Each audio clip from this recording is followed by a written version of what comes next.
Hello everyone, welcome back to the channel. तो आज हम डिस्कस करने वाले हैं general organic chemistry. General organic chemistry का सबसे पहला टॉपिक जो हमें स्टडी करना है उस टॉपिक का नाम होता है bond cleavage. The topic is known as bond cleavage. Bond cleavage study हम लोग क्यों करते हैं? क्योंकि बॉन्ड क्लीवेज में एक्चुअली में क्या फॉर्म होने वाले होते हैं? रिएक्शन इंटरमीडिएट फॉर्म होने वाले होते हैं।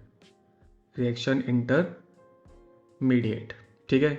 ये जो रिएक्शन इंटरमीडिएट होते हैं ये काफ़ी इंपॉर्टेंट होते हैं एग्ज़ाम पॉइंट ऑफ व्यू से। और इनको हम कितनी कैटेगरी में ब्रेक करते हैं? 3 कैटेगरी में ब्रेक करते हैं 11th क्लास के अंदर। वैसे तो बहुत सारी कैटेगरीज होती हैं। तो जो फर्स्ट हमारा रिएक्शन इंटरमीडिएट है उसका नाम होता है कार्बो कैटायन। सेकेंड का नाम होता है कार्बेनायन। और थर्ड का नाम होता है फ्री रेडिकल। Free radical. तो 3 टाइप के रिएक्शन इंटरमीडिएट होते हैं, कार्बोकेटाइन, कार्बेनाइन एंड फ्री रेडिकल। अब ये जो रिएक्शन इंटरमीडिएट है ये बॉन्ड क्लीवेज से क्या होते हैं? फॉर्म किए जाते हैं। एंड बॉन्ड क्लीवेज किस तरीके से होता है? बॉन्ड क्लीवेज 2 तरीके से होता है। एक का नाम हमारे पास होता है होमोलिटिक क्लीवेज और सेकंड का नाम हमारे पास होता है हेट्रोलिटिक क्लीवेज। Heterolytic cleavage. तो bond cleavage is of 2 type. First one is homolytic and second one is heterolytic. Homolytic bond fusion कब होता है? जब हमारे पास जो कार्बन के साथ सेकंड स्पीसीज इन्वॉल्व है उनमें जो इलेक्ट्रोनेगेटिविटी है उसका डिफरेंस प्रेजेंट ना हो। यहाँ इलेक्ट्रोनेगेटिविटी का डिफरेंस नहीं है तो होमोलिटिक फ्यूजन है। और अगर इलेक्ट्रोनेगेटिविटी का डिफरेंस प्रेजेंट है तो वो हमारे पास हेट्रोलिटिक बॉन्ड क्लीवेज होती है, ठीक है। अब होमोलिटिक बॉन्ड क्लीवेज में क्या होता है? होमोलिटिक जनरेट करता है फ्री रेडिकल और जो हेट्रोलिटिक है वो जनरेट करता है कार्बोकेटाइन एंड कार्बेनाइन। वो डिपेंड करता है कि कौन ज़्यादा पावरफुल है, कार्बन ज़्यादा पावरफुल है या जो हमारा नेक्स्ट एटम जो कार्बन के साथ कनेक्टेड है वो ज़्यादा पावरफुल है। Powerful in the terms of electronegativity, ठीक है। यहाँ तक क्लियर है?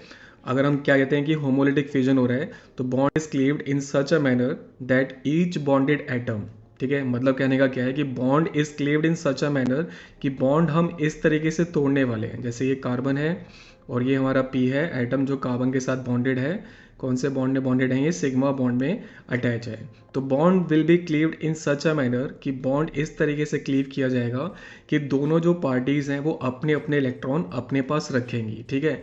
मतलब पी अपने पास अपना इलेक्ट्रॉन रखेगा और कार्बन अपना इलेक्ट्रॉन अपने पास रखेगा। तो ये जो ब्रेकिंग हुई है ये ब्रेकिंग क्या जनरेट कर रही है? फ्री रेडिकल जनरेट कर रही है। अब फ्री रेडिकल बेसिकली मीनिंग क्या है? कार्बन को 8 मतलब इलेक्ट्रॉन अपने पास रखने थे, मतलब उसको 4 बॉन्ड बनाने थे। यहाँ तो उसने 4 बॉन्ड फॉर्म कर रखे थे अपने, तो आप देख सकते हैं 1 2 और 3 एंड फोर्थ बॉन्ड यहाँ था उसका पी के साथ।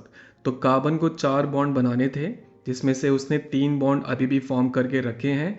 और जब हमारा बॉन्ड ब्रेक हुआ तो होमोलिटिक फिजन से उसके पास एक इलेक्ट्रॉन उसका वापस आ गया। तो अगर आप इलेक्ट्रॉन्स की काउंट करो तो कार्बन के पास सिर्फ कितने इलेक्ट्रॉन प्रेजेंट है? 7 इलेक्ट्रॉन प्रेजेंट है, ठीक है। तो कार्बन के पास जब 7 इलेक्ट्रॉन प्रेजेंट होते हैं वो हमारे पास स्पीसीज कौन सी होती है? फ्री रेडिकल होती है। तो डिटेल में तो आपको ध्यान रखने की ज़रूरत नहीं है, तो डायरेक्टली आपको ध्यान रखना है जो हमारा फ्री रेडिकल होता है वो बेसिकली किसकी तरह काम करता है? एक इलेक्ट्रोफाइल की तरह काम करता है। इलेक्ट्रोफाइल, इलेक्ट्रोफाइल क्या होता है बाद में डिस्कस करेंगे हम लोग। अगर हम इसके पास इलेक्ट्रॉन पेयर देखें तो मतलब इलेक्ट्रॉन की काउंट देखें तो इलेक्ट्रॉन काउंट कितनी होती है? उसके पास 7 इलेक्ट्रॉन कैरी कर रहा होता है। अगर इसके हम लोग हाइब्रिडाइजेशन देखें तो हाइब्रिडाइजेशन कैसी होती है इसकी? sp2 होती है। और जहाँ भी sp2 हाइब्रिडाइजेशन होती है वहाँ पे आपको पता है ज्योमेट्री कैसी होती है? ट्राइगोनल ट्राइगोनल प्लेनर होती है। तो ये कुछ इन्फॉर्मेशन आपको ध्यान रखनी है फ्री रेडिकल के बारे में कि फ्री रेडिकल एक इलेक्ट्रोफाइल होता है, 7 इलेक्ट्रॉन उसके पास प्रेजेंट होते हैं, sp2 हाइब्रिड होता है और ट्राइगोनल प्लेनर होता है।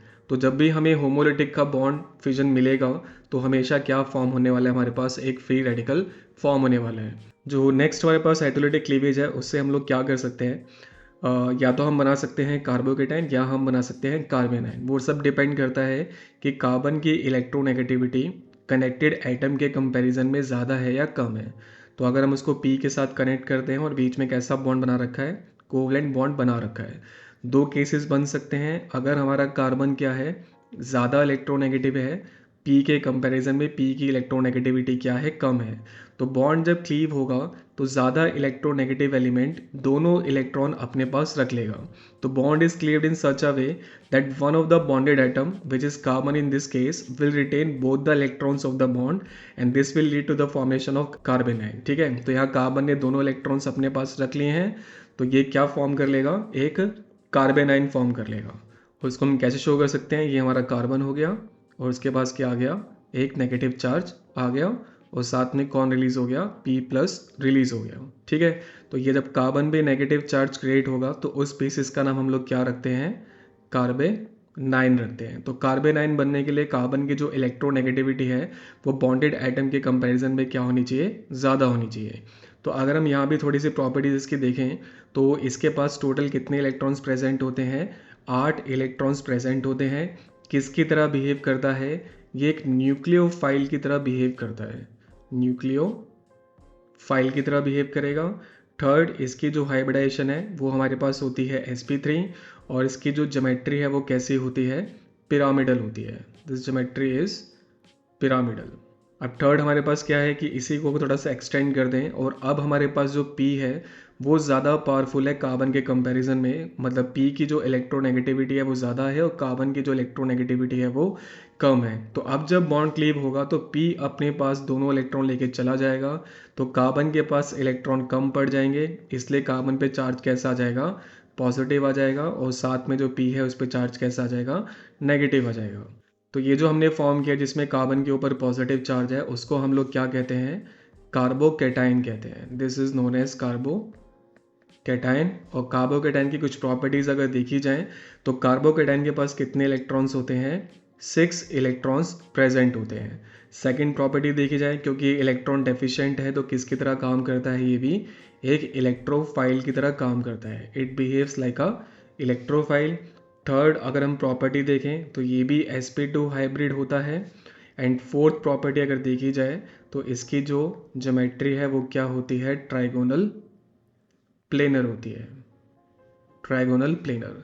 तो ये हमारे पास था first introduction about reaction intermediate.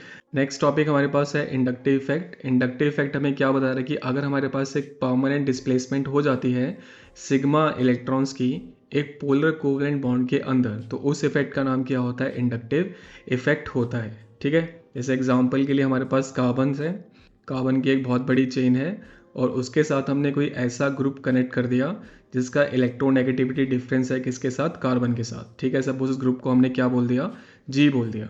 तो G जो है वो क्या है, ज़्यादा इलेक्ट्रोनेगेटिव है और कार्बन जो है हमारे पास जो डायरेक्टली कनेक्टेड है वो लेस इलेक्ट्रोनेगेटिव है।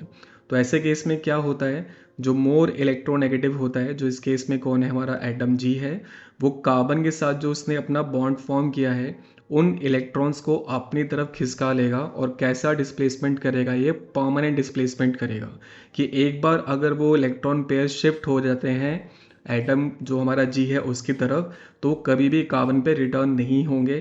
बाकी इलेक्ट्रोनेगेटिविटी का कॉन्सेप्ट तो आपको अच्छे से आता ही होगा। तो यहाँ पर क्या जनरेट हो जाएगा, एक पार्शियल नेगेटिव चार्ज आ जाएगा और इस कार्बन पर चार्ज कैसा आ जाएगा, पार्शियल पॉजिटिव चार्ज आ जाएगा। ठीक है, अब अगर हम इन दोनों कार्बन्स को देखें, इन दोनों कार्बन्स को अगर कंपेयर किया जाए तो ये जो कार्बन है इस पे पार्शियल पॉजिटिव है और ये न्यूट्रल है। तो ये जो कार्बन है हमारा जो पार्शियल पॉजिटिव चार्ज कैरी कर रहा है, अब ये ज़्यादा इलेक्ट्रोनेगेटिव हो जाएगा और ये वाला जो कार्बन है वो हमारा कम इलेक्ट्रोनेगेटिव हो जाएगा। तो फिर से डिस्प्लेसमेंट हो जाएगा from less electronegative element to more electronegative element. तो ये इलेक्ट्रॉन पेयर शिफ्ट होके इसके पास चले जाएंगे, तो इसके पास अब चार्ज कैसा आ जाएगा, पार्शियल पॉजिटिव आ जाएगा। तो इस तरीके से कि जो मूवमेंट है आपका कंटिन्यू रहता है और एक कोवलेंट बॉन्ड जब फॉर्म होता है, बट कंडीशन कैसी है, पोलर होना चाहिए। तो इन दैट केस हमारे पास जो सिग्मा इलेक्ट्रॉन्स होते हैं उनका परमानेंट डिस्प्लेसमेंट स्टार्ट हो जाता है from less electronegative element to more electronegative element. अच्छा, ध्यान रखना कि अगर हम इलेक्ट्रोनेगेटिविटी के बारे में बात कर रहे हैं तो जैसे हमारे पास हेलोजन्स हैं, सपोज हमने फ्लोरीन रखा, उसकी इलेक्ट्रोनेगेटिविटी सबसे ज़्यादा होती है और इसको हमने कार्बन के साथ कनेक्ट कर रखा है। कुछ लोग शायद इस वाले पॉइंट पे पजल होंगे यहाँ पर हमने क्या किया है, तो उसको मैं थोड़ा सा और एक्सप्लेन कर देता हूँ। अभी कार्बन और कार्बन के बीच में इलेक्ट्रोनेगेटिविटी का डिफरेंस नहीं है क्योंकि दोनों ही न्यूट्रल हैं। बट जैसे ही फ्लोरीन इससे इलेक्ट्रॉन खींचेगा कार्बन से, तो इस फ्लोरीन पर एक नेगेटिव चार्ज आ जाएगा और ये जो हमारा कार्बन है इस पर एक पॉजिटिव चार्ज आ जाएगा। पॉजिटिव चार्ज मतलब ये इलेक्ट्रॉन डेफिशिएंट है या इसके पास इलेक्ट्रॉन क्लाउड कम हो गया है, तो वो क्या करेगा फिर अपने नेबर वाले कार्बन से इलेक्ट्रॉन खींचना स्टार्ट कर देगा। इसी कंडीशन में वो इलेक्ट्रॉन खींच सकता है जब उसके ऊपर चार्ज कैसा आ रहा हो, पार्शियल पॉजिटिव चार्ज आ रहा हो। अगर वो पार्शियल पॉजिटिव चार्ज कैरी नहीं कर रहा, मतलब सिंपल ऐसे ही पड़े होते, तो इनके बीच में जो इलेक्ट्रोनेगेटिविटी है उसका डिफरेंस क्या होता है, ज़ीरो। तो यहाँ इलेक्ट्रॉन्स का मूवमेंट नहीं होता है। ठीक है, इलेक्ट्रॉन का मूवमेंट होने के लिए आपको इलेक्ट्रोनेगेटिविटी का डिफरेंस लेके आना है। हाईएस्ट इलेक्ट्रोनेगेटिविटी फ्लोरीन की होती है। जैसे उसको कार्बन से कनेक्ट किया, उसने कार्बन के इलेक्ट्रॉन्स अपनी तरफ खींच लिए, कार्बन पर आ गया एक पार्शियल पॉजिटिव, तो उसने नेक्स्ट वाले कार्बन से खींचा तो फिर इस वाले कार्बन पे पार्शियल पॉजिटिव, फिर वो नेक्स्ट वाले से खींचेगा और ये सीक्वेंस आपकी कंटिन्यू रहेगी। अब नाउ ये सीक्वेंस कंटिन्यू रहेगी तो कहाँ तक रहेगी, तो ये एक्सपेरिमेंटली देखा गया है, ये प्रैक्टिकली 3 कार्बन के बाद क्या होता है, गायब हो जाता है। तो उसको हम ऐसा कह सकते हैं, it is a distance dependent property. It is a distance dependent property. हम उसको ऐसे कह सकते हैं कि ये डिस्टेंस डिपेंडेंट प्रॉपर्टी है। और डिस्टेंस डिपेंडेंस मीन्स कहने का कि 3 कार्बन के बाद ये जो इफ़ेक्ट होता है, ये इफ़ेक्ट क्या होता है, काम करना बंद कर देता है। ठीक है, तो मतलब practically this inductive effect exist up to 3 carbon atoms and after 3 carbon atoms this effect does not work. ये इफेक्ट जो होता है वो काम नहीं करता है। ठीक है, सेकेंड इसकी जो प्रॉपर्टी है हमारे पास वो क्या है कि ये सिर्फ कहाँ काम करेगा, कोवलेंटली बॉन्डेड सिस्टम में काम करेगा। तो work in covalently bonded system, या कोवलेंटली बॉन्डेड सिस्टम का मतलब क्या है, सिग्मा सिस्टम में ये क्या करता है, काम करता है, पाई सिस्टम में ये काम नहीं करता है। ठीक है, अब हम जो इंडक्टिव इफेक्ट होता है उसमें ये जो हमारे ग्रुप्स होते हैं, जो इलेक्ट्रॉन खींच रहा है और जो इलेक्ट्रॉन दे रहा है, जैसे यहाँ पे फ्लोरीन ने इलेक्ट्रॉन खींचा था और फ्लोरीन को इलेक्ट्रॉन देने वाला कौन था, कार्बन था। तो उसके बेस पे हम लोग 2 टाइप के ग्रुप बना देते हैं। एक को बोलते हैं हम इलेक्ट्रॉन डोनेटिंग, मतलब 2 टाइप के ग्रुप्स का डिस्कशन कर रहे हैं। फर्स्ट हमारे पास होता है इलेक्ट्रॉन डोनेटिंग और दूसरा हमारे पास होता है इलेक्ट्रॉन विदड्रॉइंग।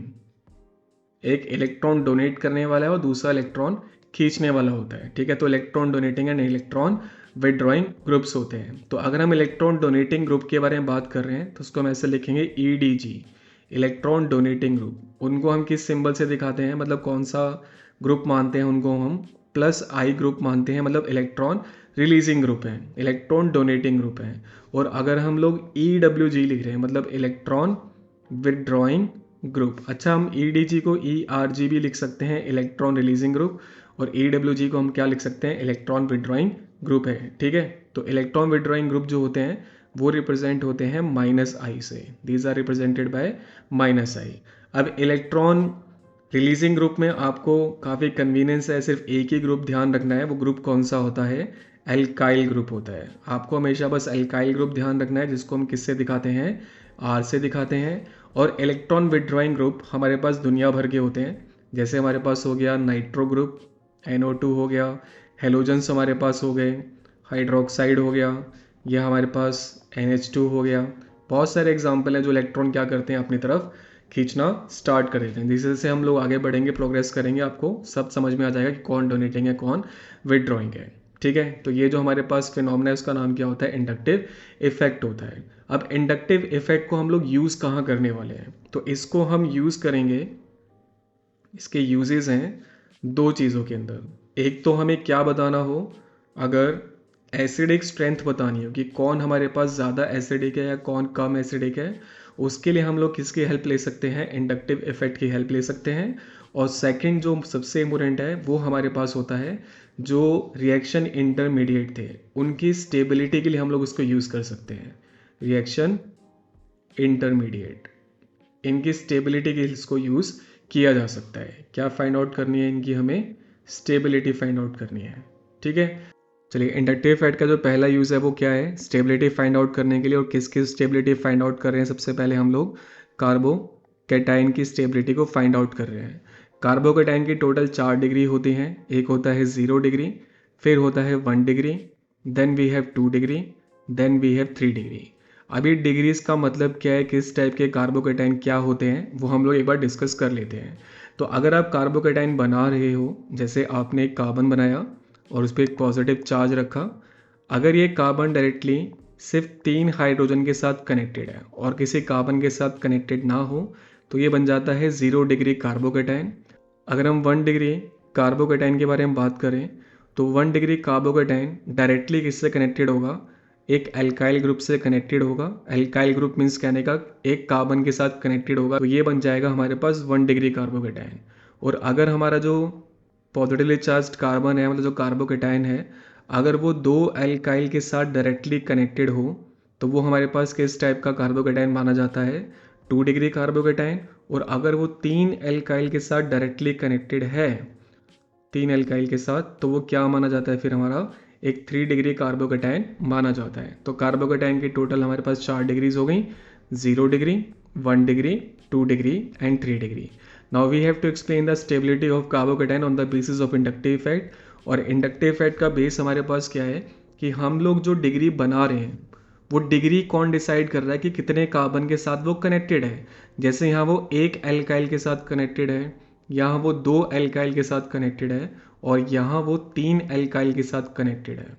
ठीक है, एज वी कैन सी किस तरीके से कार्बन हमारा एल्काइल ग्रुप के साथ कनेक्टेड है।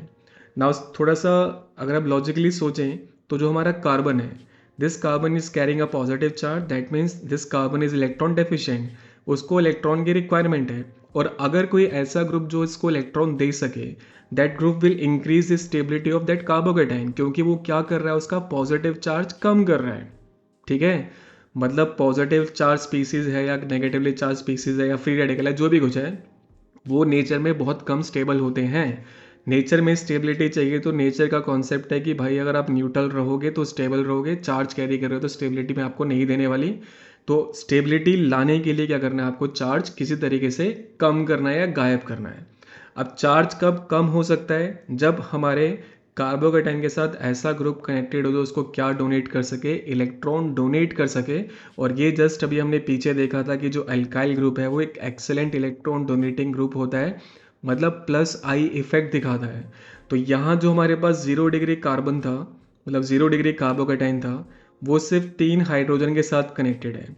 ये तीनों हाइड्रोजन इसको इलेक्ट्रॉन डोनेट नहीं कर सकते हैं, तो इसका पॉजिटिव चार्ज कम नहीं कर सकते, तो इसकी सबसे कम स्टेबिलिटी होती है। सेकंड देखें अगर आप 1 डिग्री कार्बोकेटाइन, तो 1 डिग्री कार्बोकेटाइन में हमारे पास एक एल्काइल ग्रुप कनेक्ट है जो इसको क्या डोनेट कर रहा होगा, इलेक्ट्रॉन डोनेट कर रहा होगा, जिसकी वजह से कार्बन का जो पॉजिटिव चार्ज है वो कम हो रहा होगा।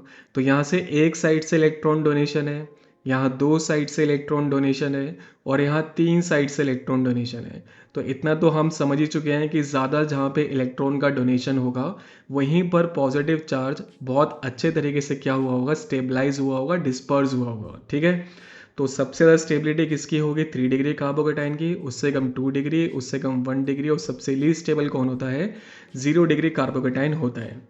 तो आपको आंसर में लिखना क्या है, इसका आंसर ये है, the alkyl group connected to carbon will release electrons, वो इलेक्ट्रॉन रिलीज करेंगे, and in turn will decrease positive charge of carbon। पूछे क्यों, तो due to charge dispersion, positive charge के डिस्पर्स होने से स्टेबिलिटी क्या हुई आपकी, ज़्यादा आ गई। ठीक है, so more alkyl groups, more R groups means more charge dispersal,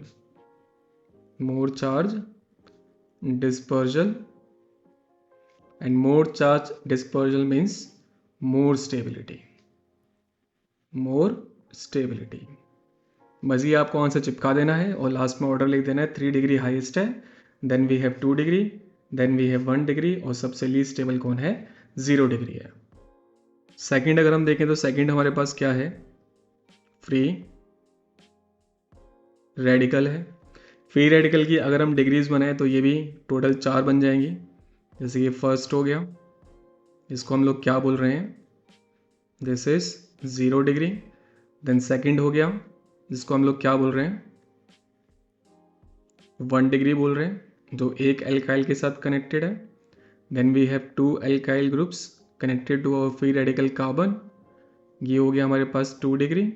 और then we have 3 alkyl groups connected to our free radical carbon, और ये हमारे पास हो गया 3 डिग्री। नाउ स्टेबिलिटी का ऑर्डर हमारे पास क्या है, 3 हाईएस्ट है, देन 2, देन 1, और सबसे लीस्ट स्टेबल कौन है हमारे पास, 0। रीज़न अगेन फिर से वही आ गया, जो हमारे पास फ्री रेडिकल है वो 7 इलेक्ट्रॉन कैरी कर रहा है, मतलब ये भी हमारा क्या है, इलेक्ट्रॉन डेफिशिएंट है। तो इसको इलेक्ट्रॉन्स की ज़रूरत है, और इलेक्ट्रॉन कौन देंगे इसको, ये जो प्लस आई ग्रुप उसके साथ कनेक्टेड है। More the plus I group more will the donation of electron, जिस वजह से उसकी स्टेबिलिटी क्या हो जाएगी, ज़्यादा हो जाएगी। अब इसको अगर आप लैंग्वेज में लिखना चाहो तो उसको ऐसे लिख देना, larger the number of alkyl groups attach to free radical, greater is delocalization of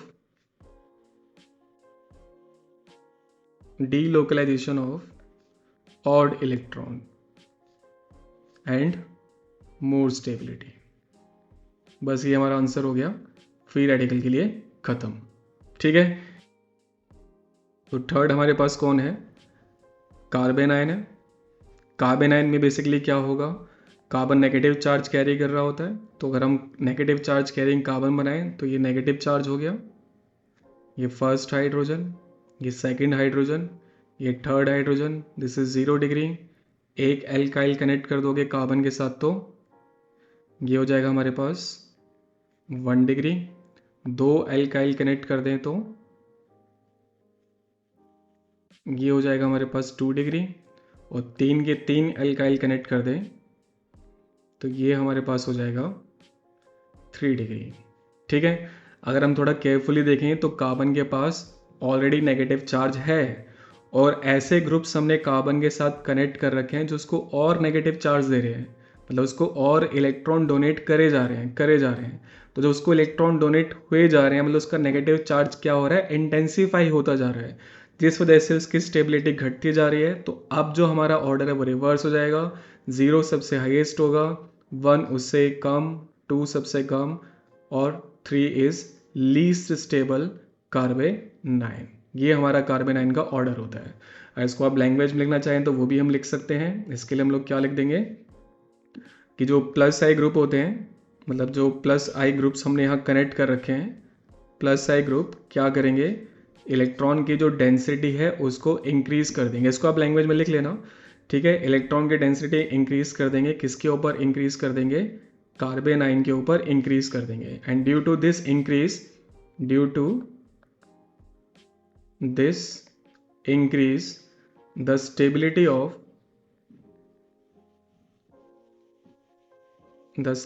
of carbanion will decrease. ठीक है, due to intensification of charge. बस ये आपका आंसर रहेगा। ठीक है, नाउ हम एसिडिक स्ट्रेंथ में उसको कैसे यूज कर सकते हैं, इंडक्टिव इफेक्ट को एसिडिक स्ट्रेंथ के लिए। ठीक है, तो बेसिकली एसिड क्या है जो क्या कर सकती है, जिस एसिड का हम लोग डिस्कशन कर रहे हैं वो क्या करेगी, H+ आयन रिलीज करेगी। सपोज आपने कोई एसिड मान ली HA, और उसको आपने वाटर में डिज़ोल्व किया, एक्वस मीडियम बनाया, तो ये डिसोशिएट हो गई और इसने क्या फॉर्म कर लिया, H+ फॉर्म कर लिया और A- फॉर्म कर लिया। ठीक है, तो अगर ये हमारे पास एसिड है और एसिड ने H+ रिलीज कर दिया है, तो एक H+ रिलीज करने के बाद जो हमारे पास बचता है, that species is known as a conjugate base. हमारे पास बनेगा conjugate base which can be return as Cb। तो एसिडिक स्ट्रेंथ के लिए we have to determine the strength of या stability of a conjugate base. More stable the conjugate base, more stable the conjugate base, more is the acidic strength, more is the acidic strength. तो हमें basically करना क्या है, H+ पहले release करवा देना है, फिर देखना है कि हमारे पास जो कॉन्जुगेट बेस बन रहा है वो स्टेबलाइज है या नहीं है. तो अभी हम लोग जो स्टेबिलिटी है वो किसके बेस पे डिसाइड कर रहे हैं, इंडक्टिव इफेक्ट के बेस पे डिसाइड कर रहे हैं. तो सपोज एग्जांपल लेते हैं हम लोग CH3 COOH और इसका हम वर्सेस कर रहे हैं FCH2 COOH के साथ. ये दो अलग अलग एसिड और हमसे पूछ रहे हैं ज़्यादा एसिडिक यहाँ पर कौन है. तो सबसे पहले आपने क्या करना है, इनके जो H+ हैं वो रिलीज़ करवा देने हैं. इसका जब H+ आप रिलीज़ करवाएंगे तो क्या बन जाएगा, एक एसिटेट आयन आ जाएगा और उसके साथ क्या फॉर्म हो जाएगा, H+ फॉर्म हो जाएगा. ठीक है. सेकंड वाले के लिए जब आप रिलीज़ करवाएंगे तो FCH2 COOH ये जब रिलीज़ करेगा तो आपको मिलेगा FCH2 COO- और उसके साथ क्या रिलीज़ हो जाएगा, H+ रिलीज़ हो जाएगा. तो ये जो हमने फॉर्म किए हैं, ये जो स्पीसीज़ बनी है, ये स्पीसीज़ हमारे पास एक कॉन्जुगेट बेस है और ये जो स्पीसीज़ बनाई है ये हमारे पास एक कॉन्जुगेट बेस है. अब हमें चेक करना है कि इसमें से कौन सा कॉन्जुगेट बेस हमारा ज़्यादा स्टेबल है, और जो कॉन्जुगेट बेस ज़्यादा स्टेबल निकला वही एसिड हमारे पास ज़्यादा एसिडिक हो जाएगी. ठीक है, उसकी एसिडिक स्ट्रेंथ ज़्यादा होगी. अब स्टेबिलिटी डिसाइड कैसे करें, अब आप देखो ये हमारे पास हो गया COO और इस पूरे पर नेगेटिव चार्ज आप मान के चलो, सिर्फ समझाने के पर्पज़ पे है, और ये कनेक्टेड है एक CH3 के साथ. सेकंड वाले में देखें तो ये हो गया हमारा COO नेगेटिव, वो कनेक्टेड है C के साथ जिसके पास क्या लगे हुए हैं, 2 हाइड्रोजन है और एक फ्लोरीन है. अब हमें देखना है स्टेबिलिटी कहाँ ज़्यादा है. ये जो ग्रुप है ये कैसा ग्रुप है, ये एक एल्काइल ग्रुप है which is a +I group. तो ये इलेक्ट्रॉन डोनेट करेगा. इलेक्ट्रॉन डोनेट करने से क्या ये नेगेटिव चार्ज को स्टेबलाइज कर रहा है या डिस्टेबलाइज कर रहा है, यस ये नेगेटिव चार्ज को क्या कर रहा है, डिस्टेबलाइज कर रहा है. Negative charge is getting destabilised. But यहाँ देखें तो ये जो फ्लोरीन है ये ज़्यादा इलेक्ट्रोनेगेटिव होता है, तो फ्लोरीन कार्बन से इलेक्ट्रॉन खींच लेगा जिस वजह से कार्बन पे चार्ज कैसा आ जाएगा, पॉजिटिव. और पॉजिटिव कार्बन क्या करेगा, यहाँ से इलेक्ट्रॉन विड्रॉ करना स्टार्ट कर देगा. तो इसका जो नेगेटिव चार्ज है, ये जो नेगेटिव चार्ज है ये क्या हो रहा होगा इधर, this negative charge is getting dispersed. जहाँ भी नेगेटिव चार्ज का डिस्पर्जन होता है वहाँ स्टेबिलिटी आ जाती है, या पॉजिटिव चार्ज का डिस्पर्जन हो रहा है वहीं स्टेबिलिटी है. चार्ज डिस्पर्जन आपको देखना है. यहाँ नेगेटिव चार्ज इंटेंसिफाई हो रहा है, यहाँ नेगेटिव चार्ज डिस्पर्स हो रहा है, तो ज़्यादा स्टेबलाइज कंडीशन हमारे पास कौन सी है, ये वाली ज़्यादा स्टेबलाइज कंडीशन है. तो this conjugate base is more stable, that is why this acid is more stronger acid in comparison to this acid. ठीक है, क्लियर है कैसे आंसर कर रहे हैं हम लोग. हमें बस देखना है कि कौन सा ग्रुप कनेक्टेड है. अगर हम मैं ग्रुप के बारे में बात करूं तो ये जो ग्रुप है वो कैसा ग्रुप है, -I ग्रुप है. ओके, तो अगर हम रिलेशन लिखना चाहें तो जो एसिडिक स्ट्रेंथ होती है उसका जो डायरेक्ट रिलेशन है वो -I के साथ होता है, और जो इन्वर्स रिलेशन है वो किसके साथ होता है, +I के साथ होता है. मतलब जहाँ पे इस सिस्टम में -I ग्रुप है वहाँ ऑब्वियसली ऑटोमेटिकली स्टेबिलिटी आ जाएगी, और जहाँ +I ग्रुप लगा है वहाँ स्टेबिलिटी चली जाएगी. तो उस बेस पे हम डिसाइड कर पाएंगे कौन ज़्यादा एसिडिक है कौन कम एसिडिक है. अगर इसका हम सेकेंड केस देखें तो इसमें अगर हम एसिड ले लेते हैं CH2, यहाँ Cl है और ये हो गया COOH, इसका हम वर्सेस कर रहे हैं CH2 COOH और इसके साथ हमने कनेक्ट कर रखा है फ्लोरीन. अब H+ तो रिलीज हो ही जाएगा. जैसे यहाँ से अगर आप H+ निकालो और यहाँ से अगर आप H+ निकालो तो इधर आ जाएगा नेगेटिव चार्ज और इधर आ जाएगा नेगेटिव चार्ज. ये बन गया हमारे कॉन्जुगेट बेस. अब हमें देखना है कौन सा कॉन्जुगेट बेस ज़्यादा स्टेबल है. अब ये भी एक -I ग्रुप है एंड ये भी एक -I ग्रुप है. अब दोनों ही -I ग्रुप हैं, तो जब दोनों -I ग्रुप सेम पोजीशन पर होते हैं, पोजीशन कैसी है, सेम पोजीशन है, तो आपको क्या चेक करना होता है, गो फॉर स्ट्रेंथ. जिसकी स्ट्रेंथ ज़्यादा है, मतलब जो ज़्यादा पावरफुल है इलेक्ट्रोनेगेटिविटी के स्केल पर, वो क्या करेगा, ज़्यादा स्टेबलाइजेशन देगा. एंड फ्लोरीन क्या होता है, ज़्यादा पावरफुल होता है इलेक्ट्रोनेगेटिविटी के स्केल पर. जैसे सबसे टॉप पर फ्लोरीन होता है, उसके बाद हमारे पास O होता है, उसके बाद हमारे पास N होता है. फोन करके इसको आप हमेशा ध्यान रखेंगे ये सबसे ज़्यादा इलेक्ट्रोनेगेटिव होते हैं, बाकी इसके अलावा कुछ भी आपको दिखाई दे तो वो इन सबसे कम इलेक्ट्रोनेगेटिव है। तो ये जो फ्लोरीन का -I है वो ज़्यादा है क्लोरीन के -I के कंपैरिजन में। That is why more stabilisation इस स्ट्रक्चर के अंदर है in comparison to our first structure. तो इस टाइप के क्वेश्चन भी हो सकते हैं। अगर हम एक और केस देखें तो जैसे हमारे पास है CH2COO, अब मैं डायरेक्टली माइनस लिख रहा हूँ, और यहाँ पर है CH2COO। ठीक है, बस हम डिफरेंस कहाँ लगा रहे हैं, यहाँ पर हमने डायरेक्टली कनेक्ट कर दिया Cl, और इधर हमने बस एक और कार्बन लिया और यहाँ पर हमने लगा दिया Cl। ठीक है, लाइक दिस। अब हमसे पूछ रहे हैं ज़्यादा स्टेबल कौन है, मतलब ज़्यादा स्ट्रॉन्गर एसिड कौन है। अब हम देखेंगे दोनों ग्रुप ही हमारे सेम है, ये भी Cl है और ये भी Cl है। अब ऐसे केस में क्या होता है, जब ग्रुप हमारे पास सेम होते हैं तो हम पोजीशन देखते हैं। ठीक है, तो हमारे पास अगर क्या हो, सेम ग्रुप हो, तो आपको क्या चेक करनी है, पोजीशन चेक करनी है। और सबसे स्टार्टिंग में जब इंडक्टिव इफेक्ट डिस्कस हुआ तो वहाँ बताया था जो इंडक्टिव इफेक्ट होता है वो डिस्टेंस डिपेंडेंट होता है। आप जितना दूर जाएंगे इंडक्टिव इफेक्ट उतना कम होने लग जाएगा। तो ये एक ज़्यादा डिस्टेंस वाला सिस्टम है और ये कम डिस्टेंस वाला सिस्टम है। तो ज़्यादा स्टेबिलिटी हमारे पास कहाँ होगी, यहाँ हमारे पास ज़्यादा स्टेबिलिटी है। ठीक है, आपको डायरेक्टली लगाने के लिए ऑर्डर आएगा, वो रीज़न नहीं पूछेगा ऐसा क्यों होगा क्यों नहीं हो रहा, बस आपको डायरेक्टली उसको लगा के दिखा देना कि हाँ भाई ये ज़्यादा एसिडिक है ये कम एसिडिक है, अपना काम करो आगे बढ़ो। ठीक है, एक और एग्जांपल अगर हम देखें तो जैसे हमारे पास हो गया COO-, यहाँ लगा रखा है CH2, यहाँ है CH2 और इधर लगा दिया हमने फ्लोरीन।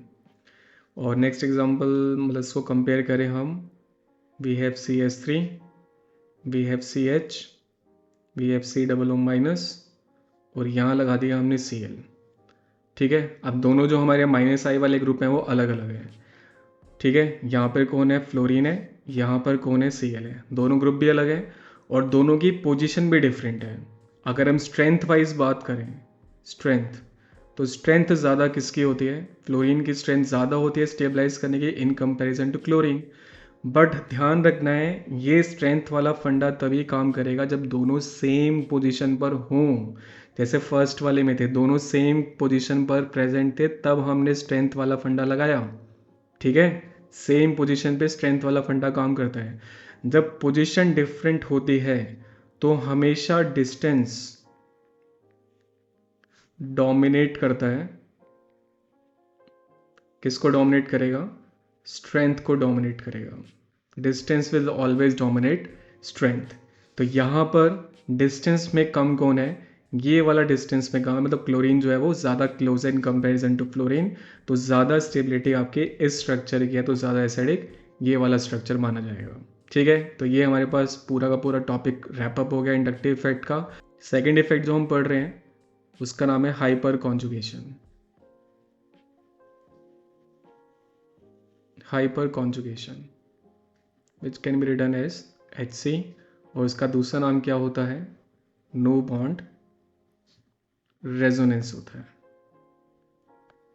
नो बॉन्ड रेजोनेंस, इसमें होगा क्या, यहाँ पर फर्स्ट ऑफ ऑल क्या प्रेजेंट होना चाहिए, जो हमारा सिस्टम है, कंडीशन यही है कि जो हमारा सिस्टम है जिसमें हम लोग हाइपर कॉन्जुगेशन लगाना चाहते हैं वो क्या कैरी कर रहा हो, sp3 कार्बन कैरी कर रहा हो, वो एक sp3 कार्बन कैरी कर रहा हो, और sp3 कार्बन होने के साथ उसके पास क्या होने चाहिए, अल्फा हाइड्रोजन होने चाहिए। ये हमारे पास मेन कंडीशन है हाइपर कॉन्जुगेशन होने के लिए। एंड हाइपर कॉन्जुगेशन है क्या, the interaction of sigma electron, the interaction of sigma electrons with adjacent empty or partially filled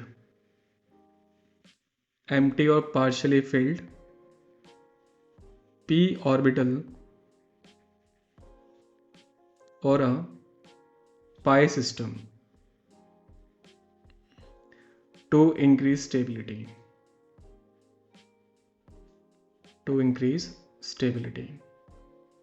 अब ये पूरी कहानी है क्या, मैं सब कुछ ड्रॉ नहीं करूँगा, बस एक ही बार इसको आप समझ लेना। जैसे हमारे पास हो गया ये कार्बोकेटाइन, उस पर एक पॉजिटिव चार्ज है, उसके पास अपने 2 हाइड्रोजन है और उसने एक और कार्बन के साथ यहाँ बॉन्ड बना रखा है और उसके पास अपने 3 हाइड्रोजन है। ठीक है, यहाँ तक समझना तो काफ़ी इजी है, इतना कोई रॉकेट साइंस नहीं है, ये काफ़ी सिंपल सी चीज़ है। अब आपने देखना है जो हमारे पास कार्बोकेटाइन है उसके जो एडजेसेंट कार्बन है उस कार्बन का नाम होता है alpha carbon. This carbon is alpha carbon and this alpha carbon must be sp3 hybrid. ये sp3 हाइब्रिड होना चाहिए, मतलब 4 बॉन्ड बने होने चाहिए। साफ साफ दिख रहा है 4 बॉन्ड बने हुए, तो भाई ये sp3 हाइब्रिड है। और जितने भी हाइड्रोजन ये कैरी कर रहा हो अल्फा कार्बन, उनको हम लोग क्या बोलते हैं? अल्फा हाइड्रोजन कहते हैं। सिंपल सी बात है। तो होगा क्या, जैसे हमारे पास, फिर से मैं इसको ड्रॉ कर देता हूँ, जैसे ये H, यहाँ C, यहाँ H सिंगल बॉन्ड C, यहाँ मैं H2 लिख देता हूँ और इसके ऊपर एक पॉजिटिव चार्ज क्रिएट कर देता हूँ। ठीक है, होगा क्या, ये जो इलेक्ट्रॉन पेयर है, ये जो सिग्मा बॉन्ड है, ये सिग्मा बॉन्ड शिफ्ट होके आ जाएगा इधर। ठीक है, तो क्या मिलेगा आपको, ये जो CH2 है ऐसे हो जाएगा, यहाँ बन जाएगा एक डबल बॉन्ड, यहाँ हो जाएगा कार्बन, कार्बन के पास यहाँ एक बॉन्ड, यहाँ एक हाइड्रोजन का बॉन्ड, और ये हाइड्रोजन यहीं पे खड़ा हुआ है, वेट कर रहा है अपने इलेक्ट्रॉन पेयर के वापस आने का।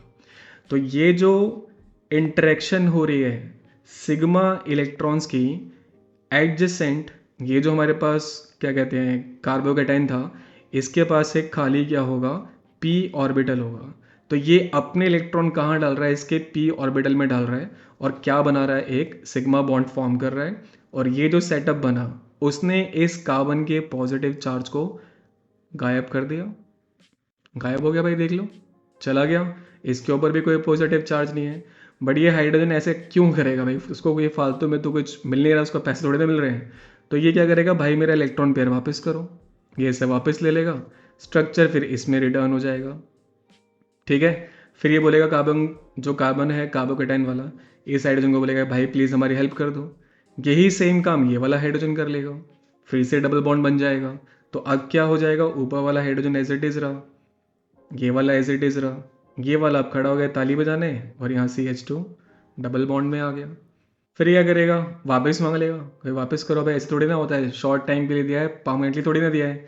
अब इसको आ गया लालच, इसको मिल रही स्टेबिलिटी, फिर बोलेगा भाई आप दे दो। फिर ये वाला बंदा इसको इलेक्ट्रॉन पेयर दे देगा, अब ये हवा में खड़ा हो जाएगा, ये दोनों कनेक्टेड रहेंगे और यहाँ डबल बॉन्ड बन जाएगा, यहाँ CH2 हो जाएगा। तो इस तरीके से बार बार ये चलता रहेगा, वापस ये इसको देगा, ये देगा, ये देगा, ये पूरा सेटअप चलता रहेगा। और इस पूरे प्रोसेस में हमारा जो कार्बोकेटाइन है उसका जो पॉजिटिव चार्ज है वो हटता जा रहा है, उसको स्टेबिलिटी मिलती जा रही है। तो जितनी बार भी ये हाइड्रोजन इसको इलेक्ट्रॉन पेयर दे के इसका पॉजिटिव चार्ज हटा रहे हैं, उतनी बार हमें क्या मिल रही है, स्टेबिलिटी मिल रही है। ठीक है, तो बस आपने क्या करना है, अपने स्ट्रक्चर में दिखना है कि कितने अल्फा हाइड्रोजन मेरे पास हैं। ठीक है, कितने अल्फा H आप कैरी कर रहे हो, जितने ज़्यादा अल्फा H होंगे उतनी ज़्यादा हमारे पास क्या आ जाएगी, स्टेबिलिटी आ जाएगी।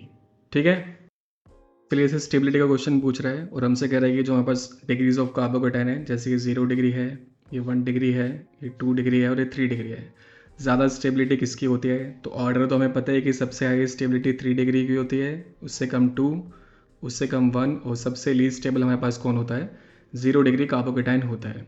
अब इसका एक्सप्लेनेशन हम एक बार इंडक्टिव से तो सीख ही चुके हैं, अब हम सीखेंगे हाइपर कॉन्जुगेशन से।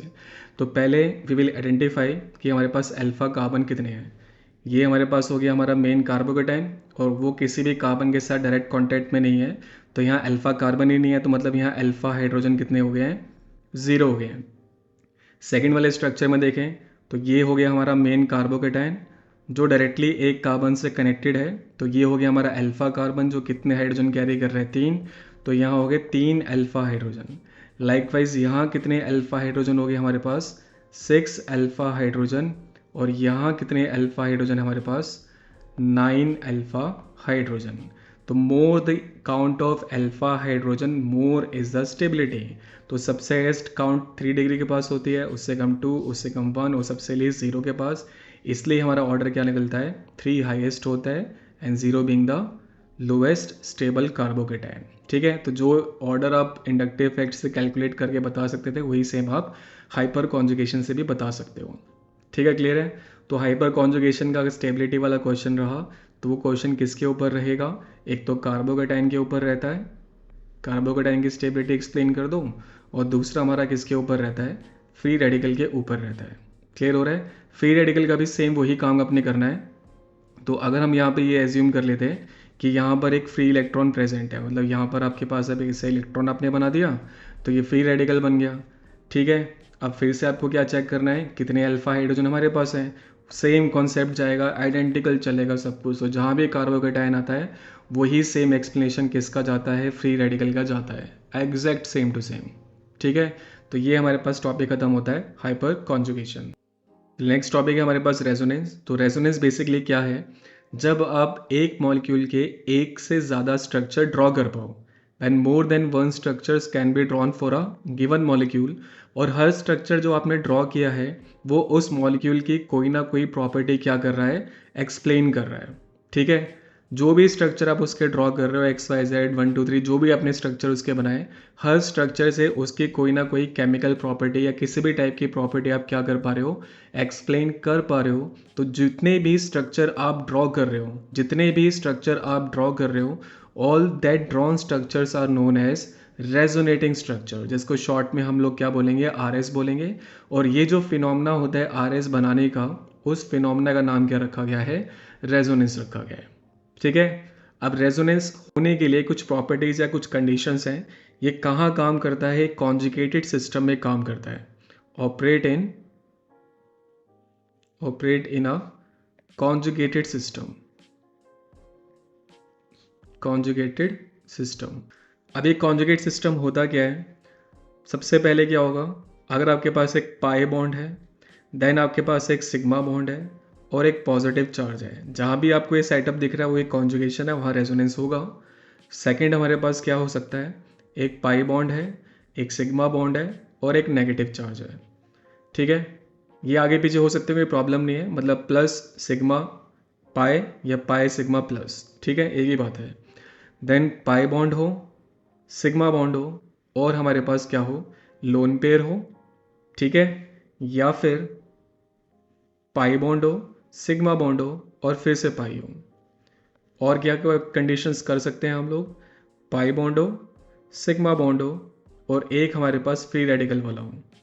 और लास्ट में कंडीशन क्या होती है, कॉन्जुगेशन होने के लिए हमारे पास जो सिस्टम है वो क्या होना चाहिए, प्लेनर होना चाहिए।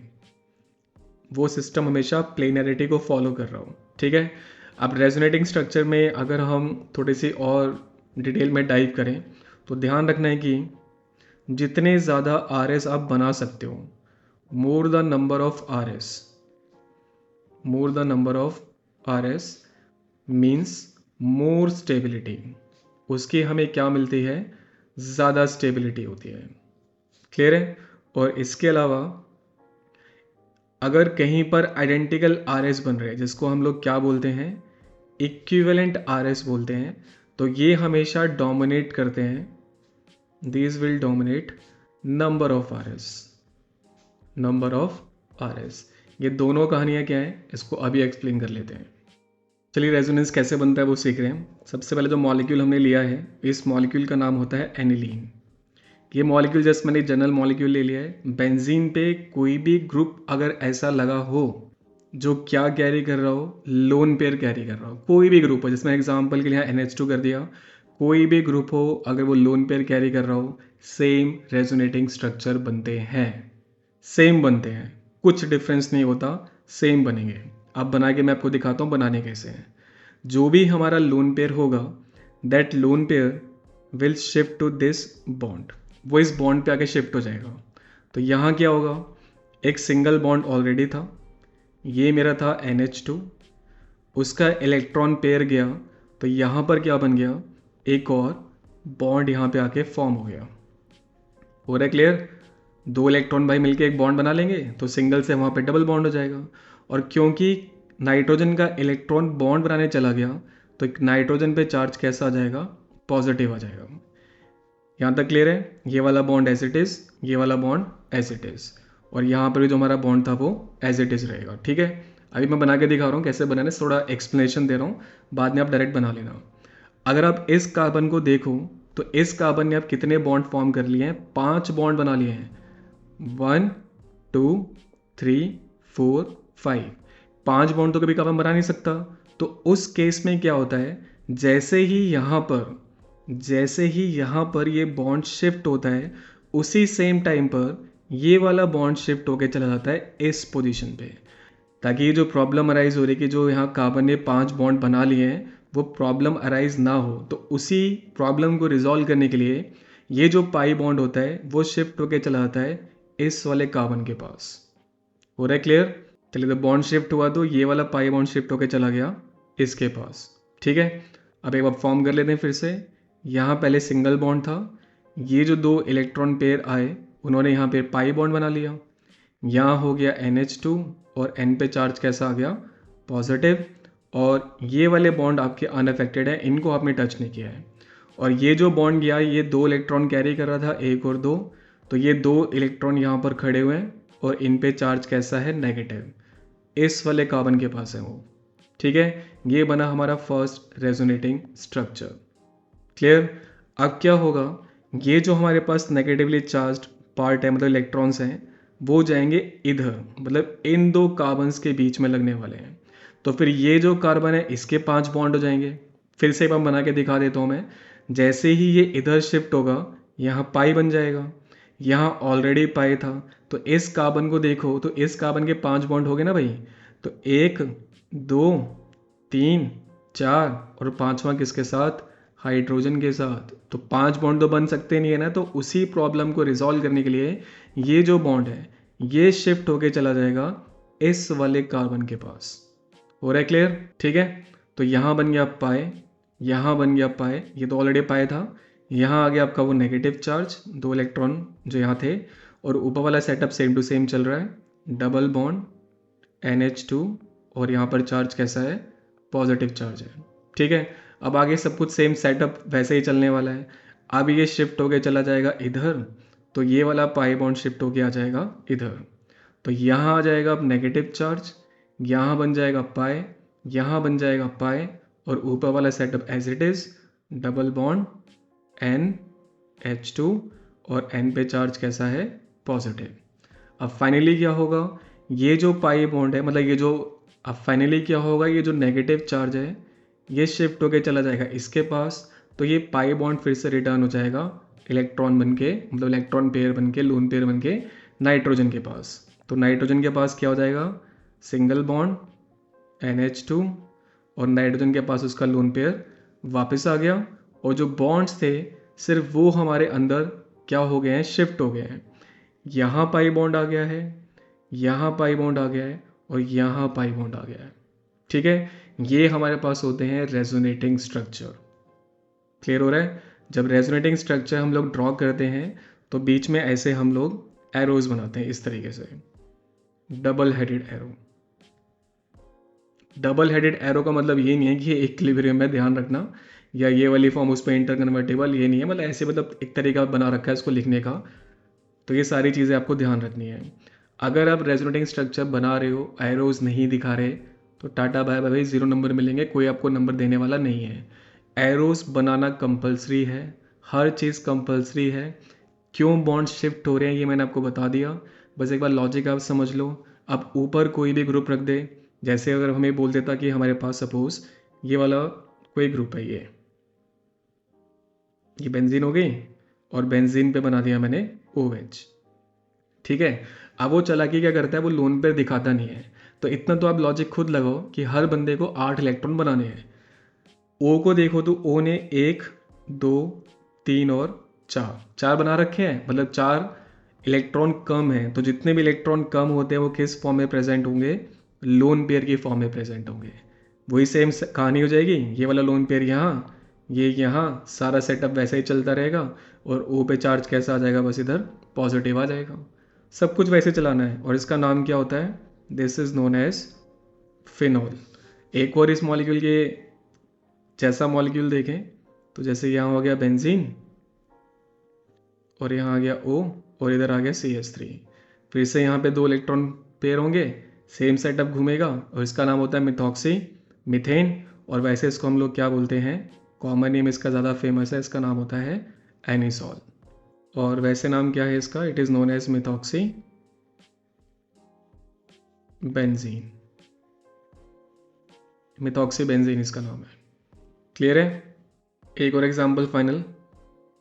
बेंजीन पर अगर लगा हो कोई भी हेलोजन जिसको एक्स से दिखा रहे हैं, तो हेलोजन के पास 3 इलेक्ट्रॉन पेयर होते हैं, लोन पेयर, सेम सेटअप चलेगा।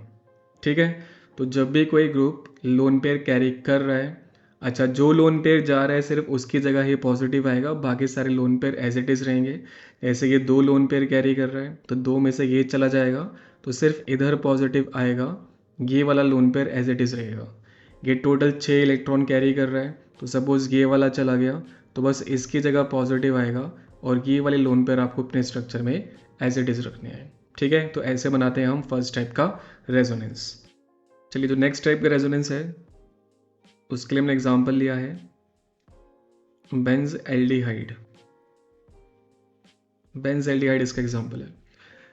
ये उन स्ट्रक्चर्स के अंदर टेक प्लेस करता है जिसमें क्या होता है, जो हमारा मेन एटम कार्बन के साथ कनेक्टेड है, बेंजीन वाले कार्बन के साथ कनेक्टेड है, उस पर पॉजिटिव चार्ज आ जाए समहाउ।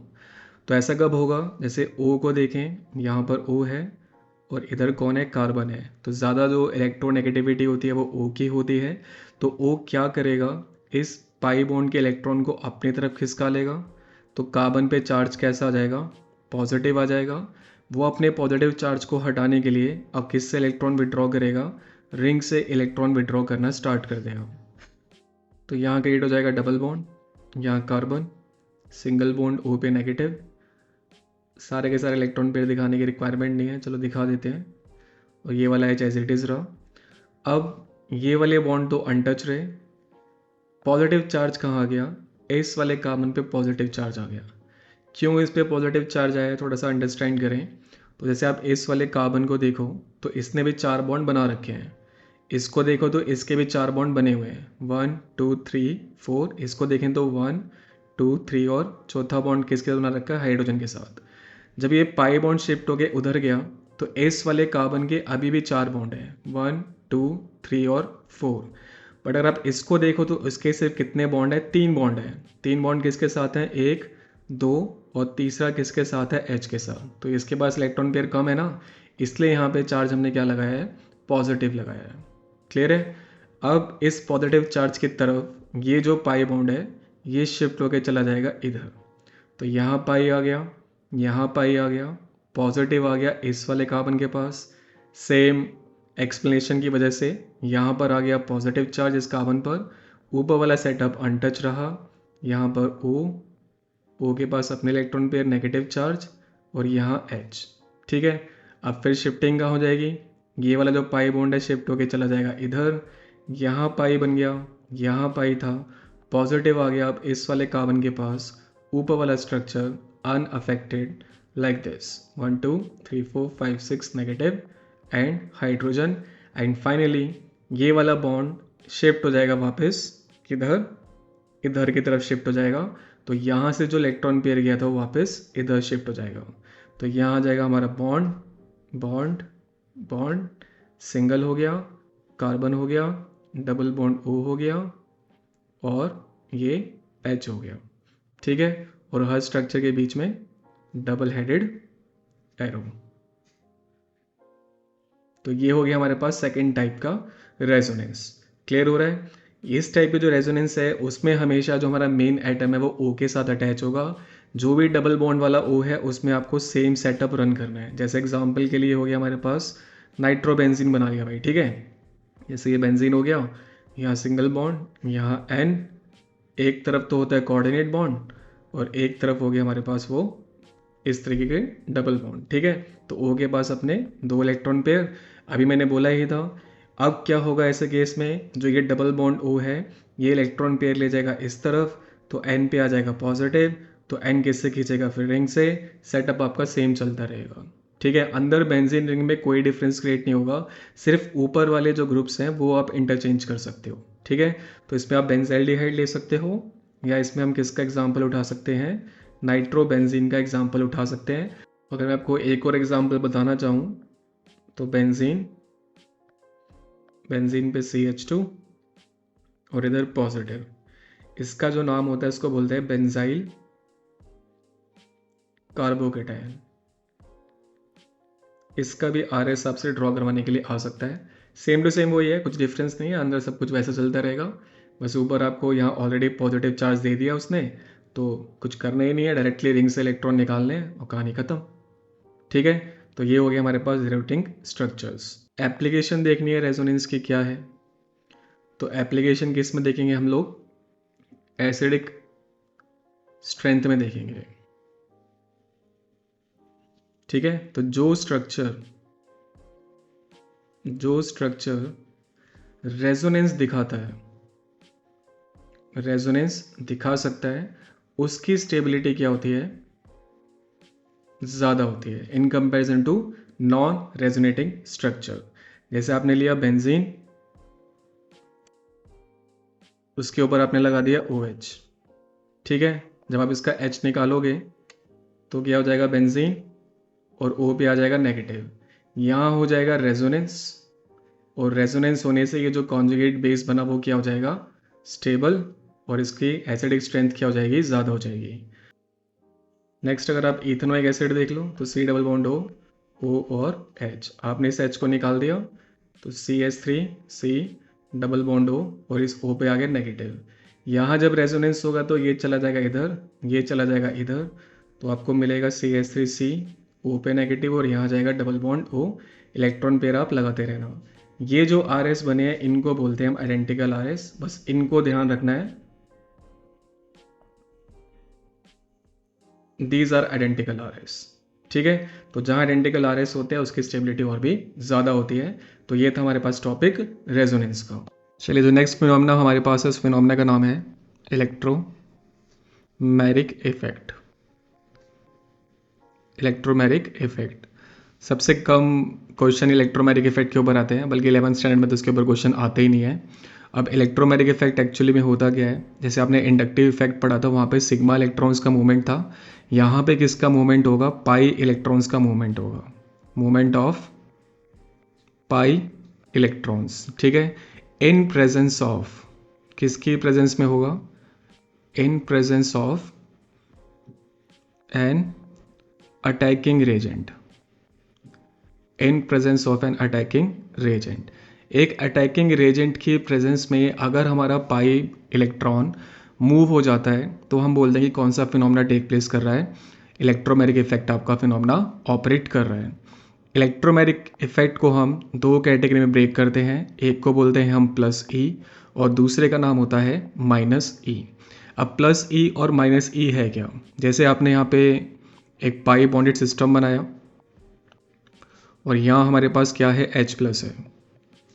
अगर H प्लस, सपोज हम ऐसा कहते हैं कि जो हमारा पाई बॉन्ड है वो शिफ्ट करके चला गया इधर, पाई बॉन्ड शिफ्ट हो गया इधर आ गया, तो हमें फाइनली क्या मिलेगा कि ये जो हमारे पास कार्बन है एज इट इज़ रहेगा, यहाँ सिग्मा हो जाएगा, यहाँ कार्बन है, यहाँ डबल बॉन्ड, मतलब इसके दो बॉन्ड है, डबल बॉन्ड तो नहीं, इसके दो बॉन्ड बने हुए हैं, और इस कार्बन पे आ जाएगा एक नेगेटिव चार्ज और इस कार्बन पर आ जाएगा एक पॉजिटिव चार्ज। सिर्फ समझाने के पर्पज़ के लिए मैं ऐसा कर रहा हूँ।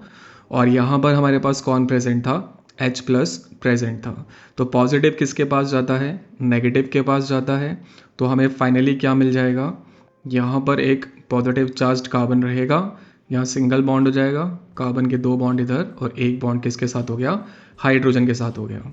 तो ये जो हमने इफेक्ट शो किया है, इस इफेक्ट में क्या हुआ है कि जो हमारे पाई इलेक्ट्रॉन्स हैं, जो हमारे पाई इलेक्ट्रॉन्स थे वो मूव करके कहाँ गए, पाई इलेक्ट्रॉन मूव करके गए हैं उस एटम के पास, उस एटम के पास जिस पर क्या हुआ, जो हमारा अटैकिंग रिएजेंट है, अटैकिंग रिएजेंट है ऑपरेट कर रहा है। मतलब जो हमारा रिएजेंट है जिस कार्बन के साथ आ गया, जिस साइड पे आके अटैच होने वाला है, पाई बॉन्ड भी उसी तरफ अगर शिफ्ट हो जाए तो उस इफेक्ट का नाम क्या होता है, प्लस ई इफेक्ट होता है। तो plus E effect is pi electron will move to that atom to which attacking reagent is operating. जहाँ पर अटैकिंग रेजेंट आपका जिस कार्बन पे या जिस भी ग्रुप पे, जिस भी एटम पे अटैच होने वाला है, उसी तरफ अगर पाई बॉन्ड का मूवमेंट हो जाता है तो वो हमारे पास कौन सा इफेक्ट माना जाता है? प्लस ई इफेक्ट माना जाता है। तो ये जो हमने डिस्कशन किया है वो कौन से इफेक्ट का डिस्कशन हो गया? प्लस ई इफेक्ट का डिस्कशन हो गया। तो जैसे हमारे पास ये ग्रुप हो गया जिसको हम कार्बोनिल ग्रुप कहते हैं, और यहाँ पे हमने कोई न्यूक्लियोफाइल रखा है, मतलब कोई भी नेगेटिवली चार्ज स्पीसीज है, सपोज OH नेगेटिव है। तो अब क्या होगा, ये जो पाई बॉन्ड है ये शिफ्ट हो जाएगा O की तरफ, तो O पर आ जाएगा एक तरीके से नेगेटिव चार्ज और कार्बन पे आ जाएगा पॉजिटिव चार्ज। तो नेगेटिव चार्ज खुद को जाके कहाँ अटैच कर लेगा? इस कार्बन पे जाके अटैच कर लेगा। तो कुछ इस टाइप से आपको स्ट्रक्चर मिलेगा।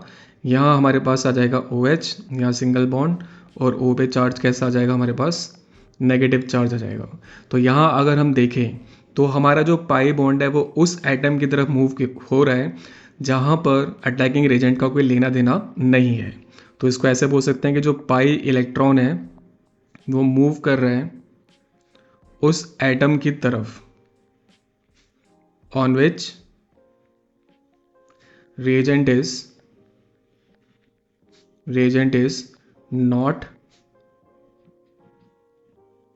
अटैचिंग या अटैकिंग। ठीक है, तो इस इफेक्ट का नाम क्या होता है? माइनस आई इफेक्ट होता है।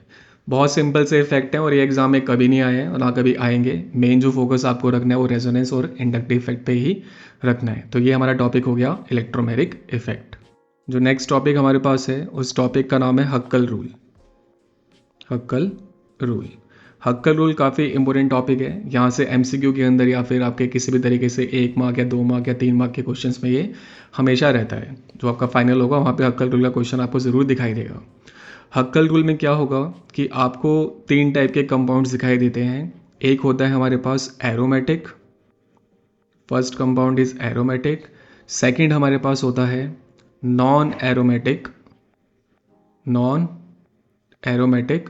और थर्ड हमारे पास होता है एंटी एरोमेटिक, एंटी एरोमेटिक। तो बस हमें सिर्फ ये डिसाइड करना है कि जो हमारा कंपाउंड है वो एरोमेटिक है, नॉन एरोमेटिक है या एंटी एरोमेटिक है।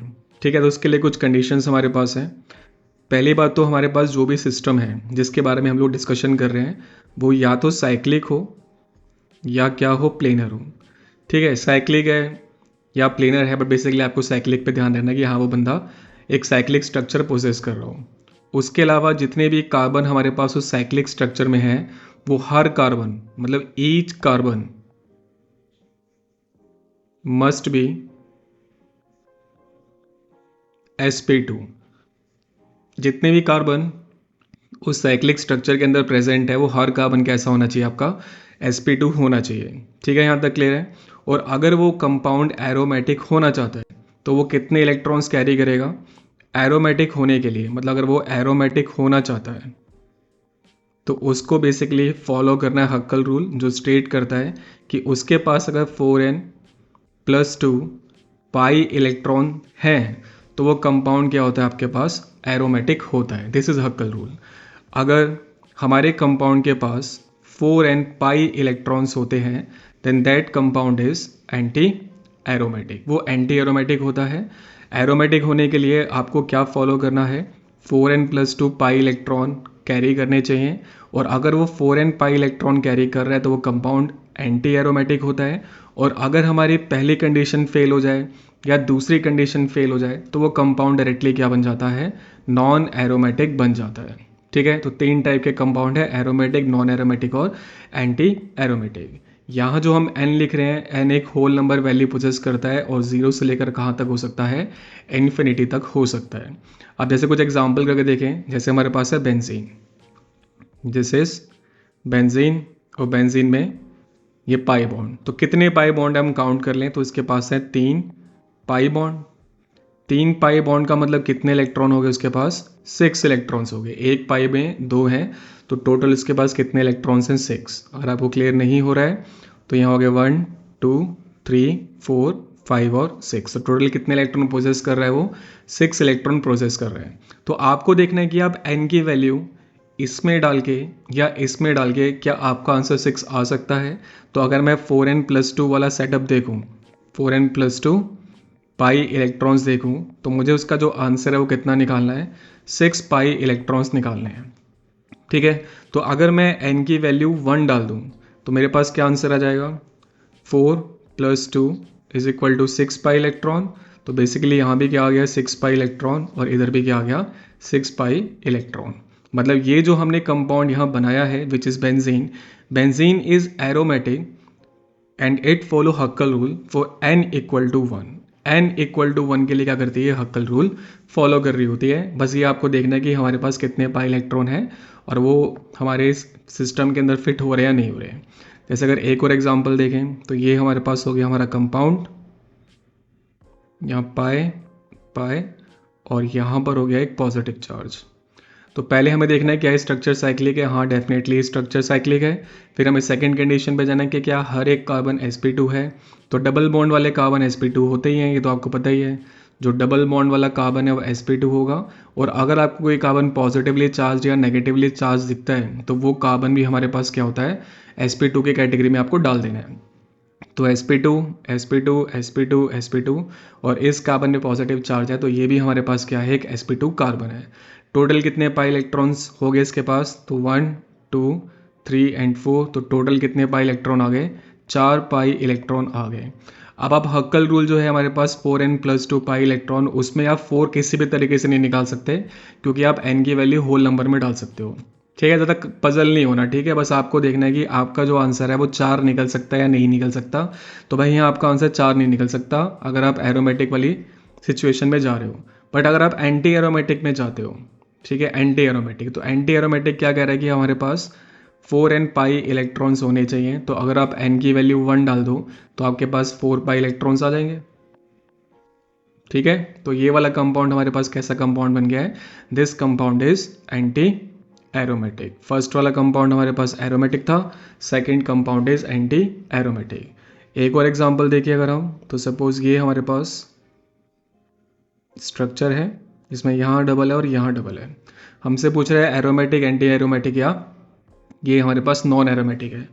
तो पहले देखा साइक्लिक है, हाँ भाई साइक्लिक है। फिर हमने देखा क्या हर एक कार्बन sp2 है, 4 कार्बन तो ये sp2 हैं, बट ये वाला कार्बन सिंगल बॉन्ड वाला कार्बन है और ना इस पे पॉजिटिव नेगेटिव है, तो ये कार्बन कैसा कार्बन हो गया, sp3 हो गया। तो ये पहली कंडीशंस, मतलब जो पहली 2 कंडीशंस हैं उनमें ये फ्लॉप हो गया, मतलब ऑपरेट नहीं कर रहा है। तो ये हमारे पास किस टाइप का कंपाउंड बन गया, this is a non aromatic compound. ठीक है, ये एक नॉन एरोमेटिक कंपाउंड है। तो बहुत इजीली आप ढूंढ सकते हो कि कौन एरोमेटिक है, कौन एंटी एरोमेटिक, कौन नॉन एरोमेटिक। अब क्योंकि हम 11th स्टैंडर्ड के अकॉर्डिंग ही डिस्कशन कर रहे हैं, वैसे अगर आप IIT या JEE की प्रिपरेशन कर रहे हैं तो उसके लिए थोड़ा ज़्यादा एडवांस में हक्कल पढ़ना होता है, बट यहाँ पे हक्कल इतना सफिशिएंट है। ठीक है, अब अगर हमें बोल रहा है कि ऑर्डर लगाओ स्टेबिलिटी का, तो स्टार्टिंग में जो हमने ऑर्डर लिखा था, एरोमेटिक जो होता है वो सबसे ज़्यादा स्टेबल होता है, उसके बाद नॉन एरोमेटिक स्टेबल होता है, और सबसे लीस्ट स्टेबिलिटी किसकी होती है, एंटी एरोमेटिक की होती है। ठीक है, तो अगर इसको हम ए बोलते हैं structure, this structure is B and this structure is C. तो सबसे ज़्यादा स्टेबल हो गया स्ट्रक्चर ए, उसके बाद हुआ स्ट्रक्चर सी क्योंकि वो नॉन एरोमेटिक है, और सबसे लीस्ट स्टेबल हुआ स्ट्रक्चर बी क्योंकि वो एंटी एरोमेटिक है। तो this is our Huckel rule. और लास्ट टॉपिक हमारे पास है इलेक्ट्रोफाइल वर्सेस न्यूक्लियोफाइल। तो इलेक्ट्रोफाइल जो होते हैं, electrophiles are electron loving species, electron loving species. ठीक है, अगर ये इलेक्ट्रॉन लविंग स्पीसीज हैं तो इसका मतलब इनके पास इलेक्ट्रॉन कम है। ठीक है भाई, जिसको इलेक्ट्रॉन की रिक्वायरमेंट है वही इलेक्ट्रॉन लविंग स्पीसीज होगा। तो अगर ये इलेक्ट्रॉन डेफिशिएंट हैं तो हम इसको मतलब लिख देते हैं इसको भी हम, कि अगर ये इलेक्ट्रॉन डेफिशिएंट है तो इसका मतलब इनके पास कैसा चार्ज होगा, या तो ये कैरी कर रहे होंगे, या तो ये कैरी कर रहे होंगे पॉजिटिव चार्ज, ठीक है, और या फिर ये हमारे पास क्या हो सकते हैं, न्यूट्रल एटम, मतलब न्यूट्रल कंपाउंड भी हो सकते हैं। ठीक है, ये हमारे पास न्यूट्रल स्पीसीज भी हो सकती हैं। अब पॉजिटिव तो समझ में आता है कि हाँ भाई पॉजिटिव है तो इलेक्ट्रॉन कम होंगे तो वो इलेक्ट्रॉन को सीक कर रहा है, बट न्यूट्रल का क्या। तो न्यूट्रल में आपको ध्यान रखना है कि न्यूट्रल में कुछ हमारे पास स्पेशल टाइप के एसिड्स होते हैं जिसको बोलते हैं हम लुईस एसिड।